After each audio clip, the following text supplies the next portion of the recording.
Welcome to Turtle WoW News with Vrograg. I'm your news anchor orc, Vrograg Fishslayer, here to bring you all the server news for the week of October 9th, 2023. I found a nice place to go fishing up on Mount Hyjal, so today we're broadcasting from the lovely peaks of this picturesque area near Nordrenar. There are more pressing matters than fishing though. This is the first week of 1.17 and we have a lot of news to cover. 2 changelogs, hotfixes, big market activity, and much more. So let's get to it. I'm the Orc, and here's the news. Our top story is covering the massive announcements that came with a community post from Acalix just days after the successful launch of 1.17 to commemorate the 5th anniversary of Turtle WoW. The biggest news was saved for last, as it seems that the Turtle team has finally made their decision to launch a new EU realm. Fresh. This realm will be a PvP realm and is slated to launch on October 27th. There won't be any transfers allowed to the server, so from a level and gear perspective, this will be a fresh server.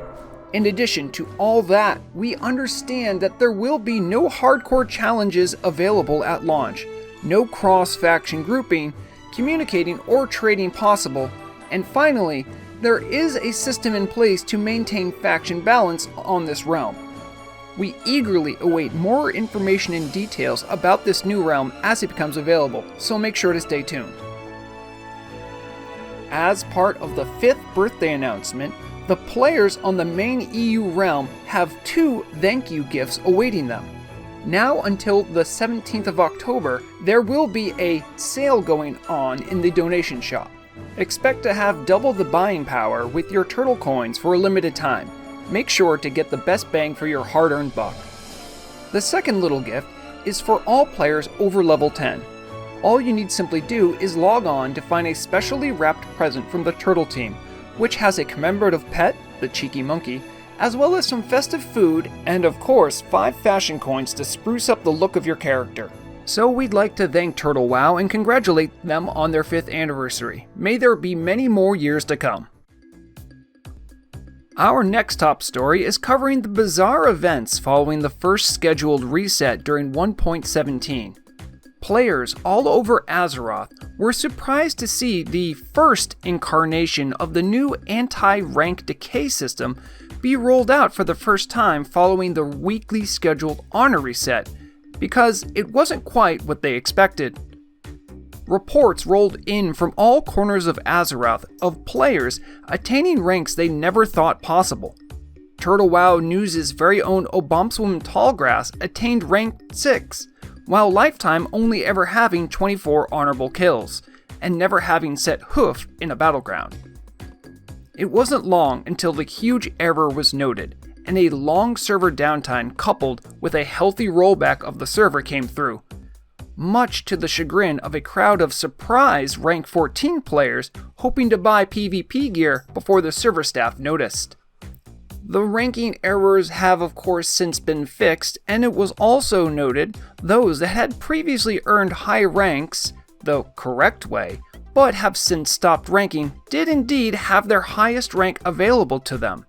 Thanks for all the laughs, Turtle Team, and congratulations to those PvP rankers now able to be honored for their previous work. Alright, that does it for top stories, and as much as I have dreaded it, this week, let's go over to Market Watch and observe the madness that a new patch wreaks on a server economy. Welcome to one of the most chaotic weekly Market Watches in Turtle WoW News history, as we try to contextualize what's happening on the auction house and explain the events of October 3rd, which I've come to refer to as the Gilnean Gold Glut. This event came in 2 parts. The first was a response to the market having a rush on any and all things tied to the new currency used in Hyjal to get Bright Dream Shards, which are needed for new recipes, consumables, and gear. These items included black and purple lotuses, enchanted leather and thorium, as well as mooncloth. The prices for these items have since stabilized, but early after the patch there was big instability surrounding these items particularly. The second part came about as a result of transferring Chinese players heading over to the new SEA realms. It was confirmed for us that some would buy out stock of a certain item before transferring over to a SEA realm where farming those items might be tougher or market forces might be less favorable. Mixed together, new market demand trends from a patch release with a cluster of transferring players, and you get the Gilnean Gold Glut, a period of time where supply could simply not keep up with demand, prices skyrocketed, and chaos ensued. To better illustrate just what an impact October 3rd had, I'll start with the SNV 7, TurtleWow's best and only market index of all stocks that we track weighted together. The Gilnean Gold Glut made the index reach new heights never before seen. Fueled by an arcane crystal and mooncloth speculation, the SNV capped out at 26 even before returning to more normal market trends, now in the mid-20s. While much can be said about October 3rd, one thing is known for sure: a lot of gold changed hands during the Gilnean Gold Glut. Let's move on to our normal stocks we follow here at MarketWatch, starting with Black Lotus. Following a price spike back on the 28th, this herb found a new stable price in the low 30s, but just hours ago, as of the writing of this script, the price skyrocketed, nearly hitting 65 gold. That kind of price is completely unprecedented in our records and indicates that with new raids comes a fresh new spike in demand, and that players transferring off are taking their herbs with them. Grom's Blood has remained as it has in past weeks, trending slightly lower, but with high volatility as market demands for huge orders shift the price. Overall, this does seem to be the new standard for the once very expensive herb, seemingly unable to get above 70 gold. Cured Rugged Hide, noticeably absent from any 1.17 recipes or quests in any large quantities, took a big hit these last 2 weeks, dropping from 26 gold down to just above 20. It looks like the party is over for now on the cooldown Leather Good. The prices of July and August might be in its near future.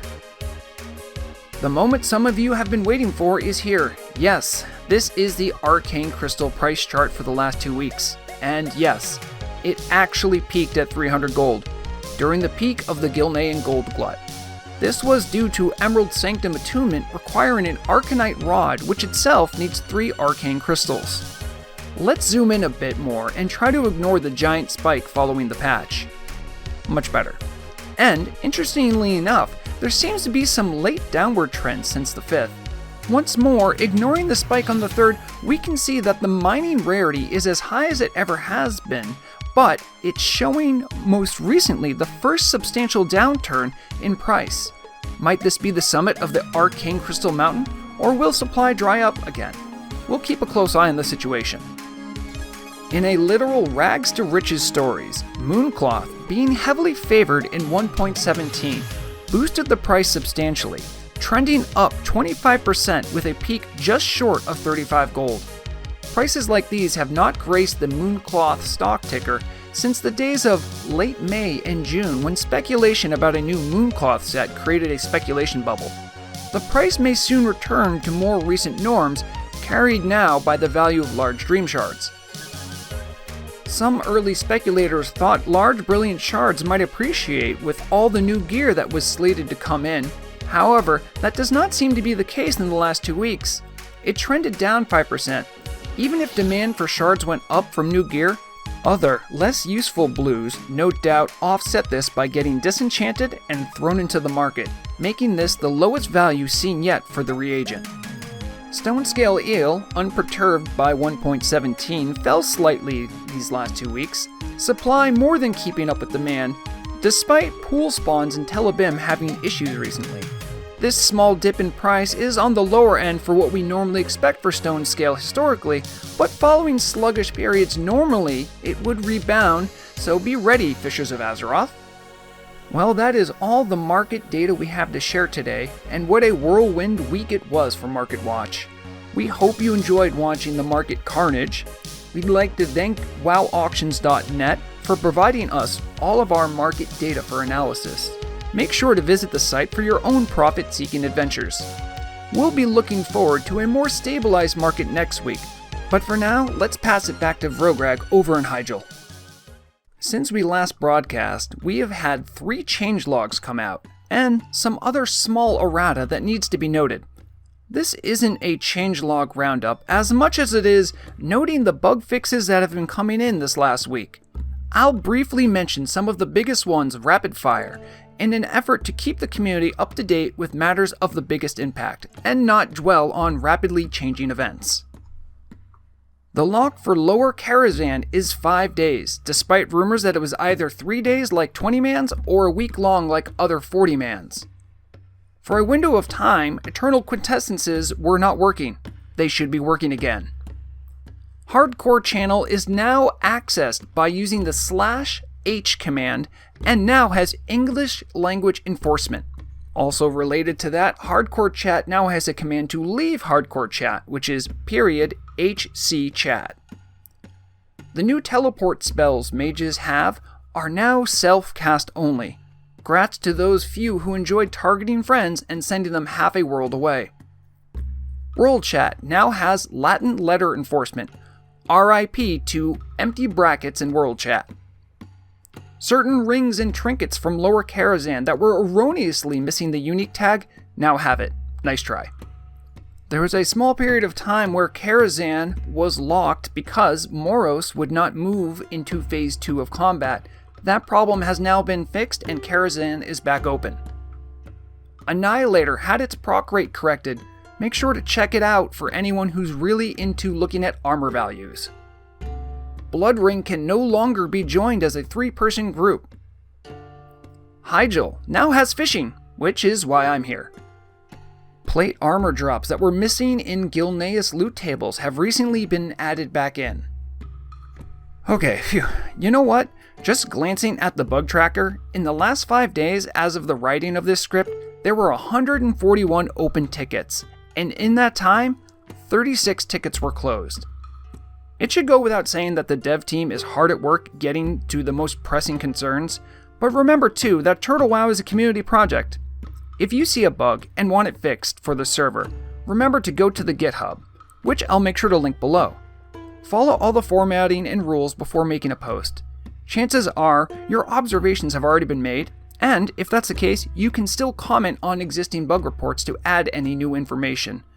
The dev team is small, and if you want to help make 1.17 as smooth for the community as possible, make sure to help out and do your part. I have made attempts to make this week's news short and succinct because I like to promote engagement with the community and allow players to find and explore everything new for themselves, so I have no plans to spoil anything. That being said though, I have seen confirmed reports of at least one lucky player finding a legendary item, and the news of Jip is sweeping the server like wildfire. He found the item, only known as the Scythe of Elune, in Lower Karazhan. Like most legendaries, the item begins a quest, which we know is available only to priests, mage, druids, and warlocks. I was fortunate enough to have a small conversation with Jip, and I became privy to some of the quest lore involved. It seems that this item is a powerful relic tied somehow to Karazhan itself. There are whispers of powerful magic contained within, whispers of different worlds, and ancient history here on Azeroth.